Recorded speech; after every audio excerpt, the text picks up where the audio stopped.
2020년 11월 2일 월요일 아침입니다. 오늘 우리가 함께 볼 말씀은 창세기 49장 10절에서 21절까지의 말씀을 보도록 하겠습니다. 창세기 49장 10절 말씀부터 보겠습니다.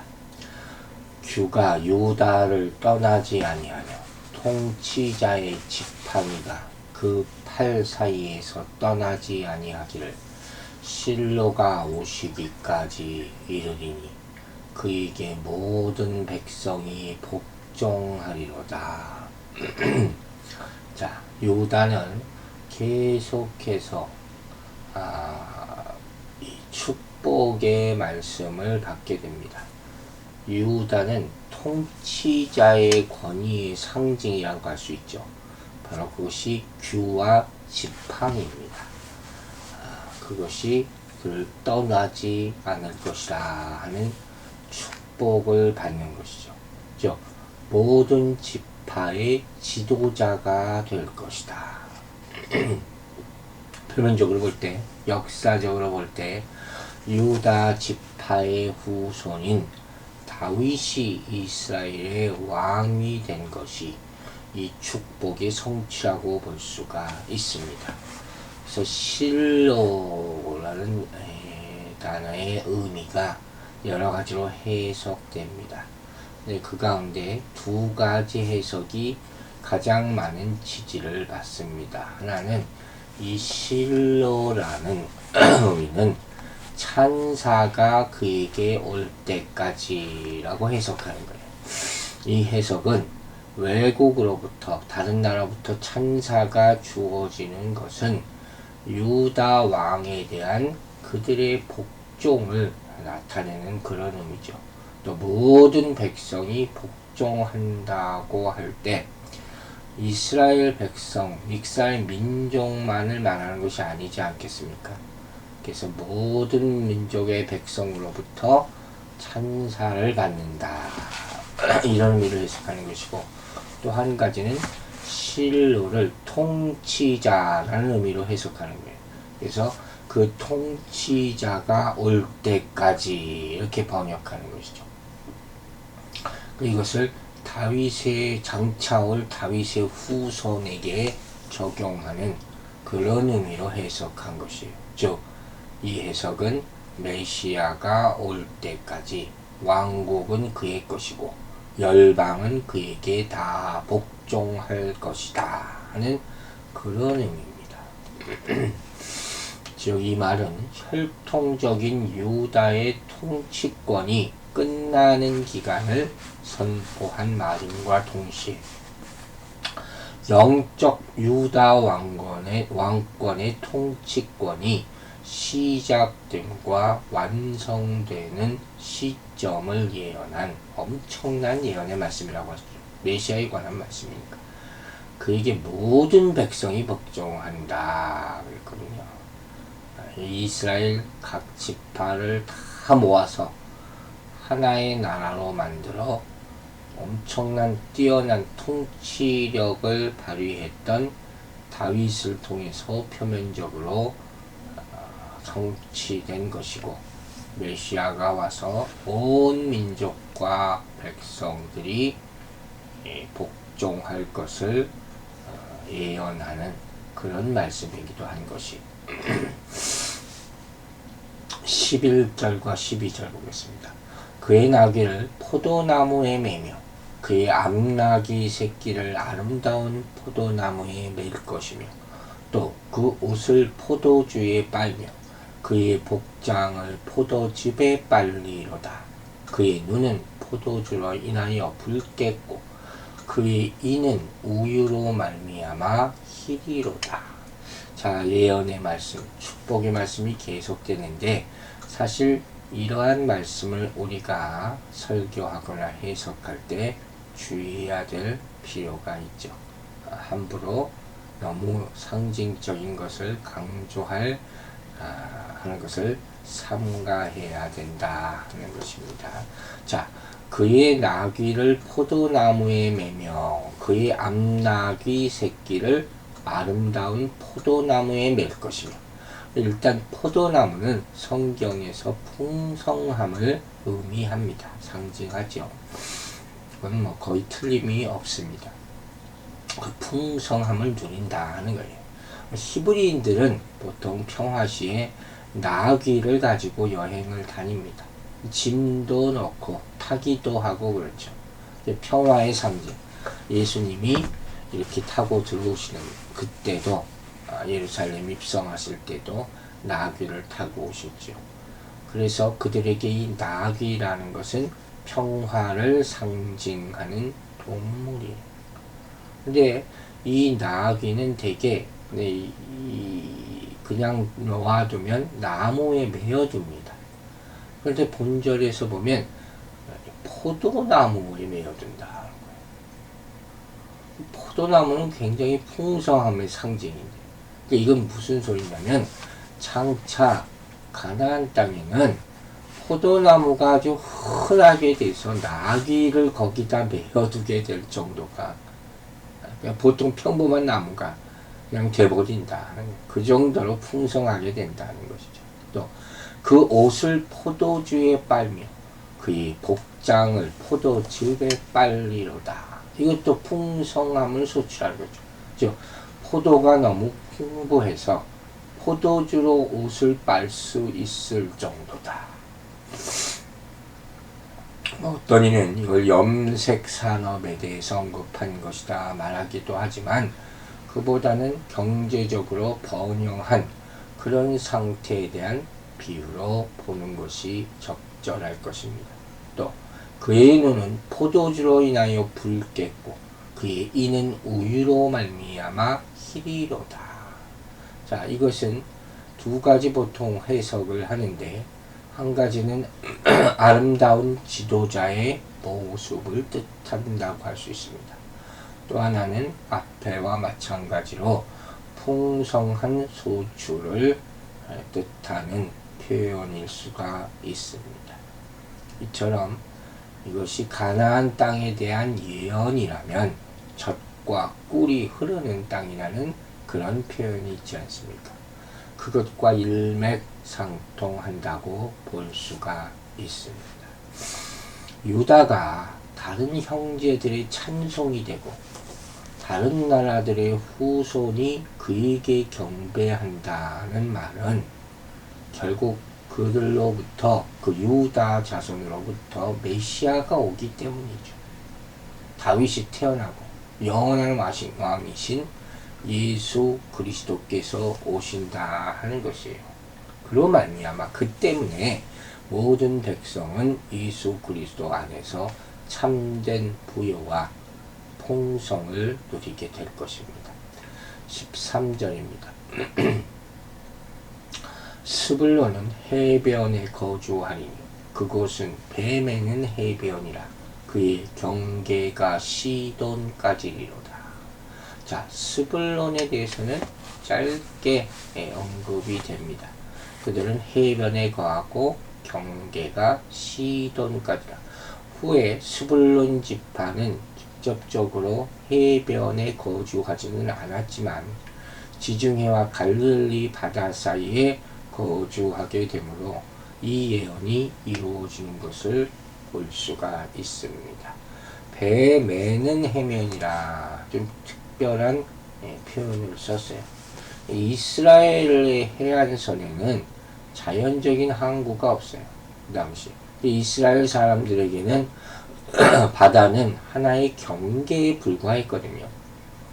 신명기 33장 19절을 보면 스불론과 이사갈 지파가 항해를 통해서 이익을 취하고 있음을 볼 수가 있습니다. 여기서 또 배하고 시돈이라는 도시의 명칭이 나와요. 이것은 무역과 밀접한 관계를 가지는 그런 나라죠. 이들은 스불론 지파가 상업을 중시할 것에 대한 암시를 주는 그런 말이라고 볼 수 있습니다. 14, 15절 보겠습니다. 이사갈은 양의 우리 사이에 꿇어앉은 건강한 나귀로다. 그는 쉴 곳을 보고 좋게 여기며 토지를 보고 아름답게 여기고 어깨를 내려 짐을 메고 압제 아래에서 섬기로다. 자, 이사갈은 양의 우리에 끌어앉은 건장한 나귀, 이렇게 비유됩니다. 여러분 상상해 가십니까? 이 말은 그가 형제들 사이에서 빌부터 산다는 것을 뜻하는 그런 말이에요. 근데 건장한 나귀라고 했잖아요. 이 문자를 그대로 보면 골격이 좋은 나귀예요. 즉 이사갈 지파는 튼튼하고 힘이 센 종족이에요. 그러나 우직하고 단순해서 다른 면에서는 두각을 나타내지 못하고 힘든 일과 노동 그리고 농사일에 전념하게 될 것이라는 비유적인 묘사라고 할 수가 있습니다. 그들이 압제 아래에서 섬기리로다 그랬어요. 즉, 이 표현은 그들이 갈릴리 바다 남서쪽 비옥한 토지를 할당을 받았음에도 불구하고 오히려 가나안 족속에게 속박당할 것을 예고하는 것이에요. 이 예언대로 이사갈 지파는 점점 약해져서 결국 가나안 사람의 지배를 받게 됩니다. 자, 16, 17절이죠. 나는 이스라엘의 한 지파같이 그의 백성을 심판하리로다. 다는 길섭의 뱀이요 샛길의 독사로다. 말국을 물어서 그 탄자를 뒤로 떨어지게 하리로다. 단이라는 이름 의미가 바로 심판하다예요. 그 뜻대로 그는 백성을 심판하는 지파가 된다는 거예요. 이 예언은 단의 후손인 삼손 알죠? 이 삼손에 의해서 성취된다고 볼 수 있습니다. 즉 삼손은 20년 동안 이스라엘의 사사로 지내면서 백성들을 재판하며 또한 블레셋을 격퇴시켜서 백성의 안전을 지켰던 사람입니다. 단과 납달리는 라헬의 시녀 빌하의 소생이에요. 또 갓과 아셀은 레아의 시녀 실바의 소생이에요. 따라서 일반적인 관습에 따르면 사실 이들은 서자죠. 고대 근동에서는 본부인의 의사에 따라서 남편에게 시녀를 주어서 얻은 아들을 법적으로 적자들과 동등한 지위를 부여할 수도 있었어요. 여하튼 오늘 본문을 보면 야곱의 12아들 중에 이 4명은 첩의 동등한 자격을 가져서 훗날 이스라엘 12지파를 형성하게 된 것을 볼 수가 있습니다. 여기 17절에 독사가 나와요. 독사. 살모사예요. 살모사. 그러니까 이 뱀이 아주 맹독을 지니고 있어서 말 같은 짐승도 한번 물리면 즉사할 정도로 무서운 그런 뱀이죠. 이런 표현은 단지파가 비록 적은 무리지만 그들에게 많은 압박을 강하는 강대국과도 싸워서 승리할 수 있다는 사실을 의미하는 겁니다. 실제로 그들은 강한 적과 싸워서 라이스 성읍을 점령한 일을 사사기에서 볼 수가 있습니다. 18장에 나오죠. 또 아까도 말했던 삼손 당시에도 블레셋 족속을 거듭 경멸시킵니다. 사사기 15장에 그 내용이 나옵니다. 그런데 일부 어떤 사람들은 단지파가 우상숭배의 근원지였다는 점을 지적을 합니다. 사사기 18장 18절에 그 내용이 나와요. 또 구원의 반열에서 단지파는 빠지게 됩니다. 계시록 7장 5절부터 그 말씀이 있습니다. 이런 것을 들어서 단지파에서 적그리스도가 나오게 되는 것 아니냐, 이렇게 해석하기도 합니다. 참고해둘 그런 말씀입니다. 그가 말굽을 물어서 그 탄자를 떨어뜨린다, 이런 표현을 썼어요. 비록 그가 작은 지파지만 강대한 적을 물리친다 하는 것을 의미하고 있는 것입니다. 18절입니다. 여호와여, 나는 주의 구원을 기다리나이다. 자, 야곱은 그의 아들들을 위한 예언과 같은 말씀을 지금 쭉 전하고 있지 않습니까? 그냥 갑자기 하나님을 향해 기도를 합니다. 여러분, 이게 좀 이상하죠. 근데 이렇게 할 수 있죠.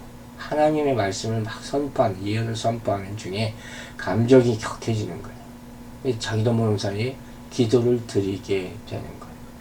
그런 상황이죠. 후손들을 위해서. 어떤 사람들은 뭐 자신의 죽음이 임박한 것을 또 갑자기 느껴서 이 축복을 마칠 때까지 기력을 유지하게 해달라고 간구한 것으로 해석하기도 하지만, 아마 후손들을 향한 간절한 기도가 예언 가운데 터져나온 것이다. 그들의 구원을 위해서 축복하고 기도하는 것이다. 이렇게 해석하는 것이 좋을 것 같습니다. 19절부터 21절까지의 말씀 보겠습니다. 갓은 군대 추격을 받으나 도리어 그 뒤를 추격하리로다. 아셀에게서 나는 먹을 것은 기름진 것이라. 그가 왕의 수라상을 차리리로다. 납달리는 노인 암사슴이라. 아름다운 소리를 발하는도다. 갓과 아셀과 납달리의 유언이 한 줄씩 짧게 주어집니다. 갓지파는 요단강 건너편 국경지대에 정착했어요. 전쟁을 자주 하게 되잖아요. 결국 승리할 것이라는 갓지파의 용감함에 대한 예언을 하고 있어요. 아셀 지파는 좁고 비옥한 땅에 정착하고 풍성하고 기름진 소출을 얻어서 왕의 식탁을 차릴 정도로 풍요로운 삶을 살 것이다 하는 축복이죠. 기업의 축복이죠. 납달리 지파는 게네사렛 북쪽에 거주합니다. 이 북쪽으로 이동해요. 노인 암사슴의 의미는 다른 거예요. 신속하고 민첩한 사슴이 막 뛰어다니는 것 같죠. 그래서 이들은 전쟁에서 승리를 전할 것이다 하는 의미를 가지고 있습니다. 이처럼 야곱의 자손들에 대한 축복이 여러 가지 모습으로 예언됩니다. 자, 우리는 이것을 어떻게 받아야 하겠습니까? 하나님은 상황과 환경이 어려울 때 그것을 넘어서도록 역사하심을 우리는 잊지 말아야 합니다. 우리는 주어진 상황과 환경에 주눅들지 말고, 어떤 상황이 지금 주어졌다 할지라도 이것을 극복하고 역전시키는 하나님의 은혜를 기대해야 할 것입니다. 우리는 땅을 정복하고 또 하나님의 축복을 받는 이스라엘 백성처럼 하나님의 약속을 믿고 전진해야 할 것입니다. 하나님이 우리와 함께 하시기에 약속한 대로 응답하시고 역사하실 줄로 믿습니다. 기도하겠습니다. 하나님 아버지, 야곱이 자손들에 대한 축복을 합니다.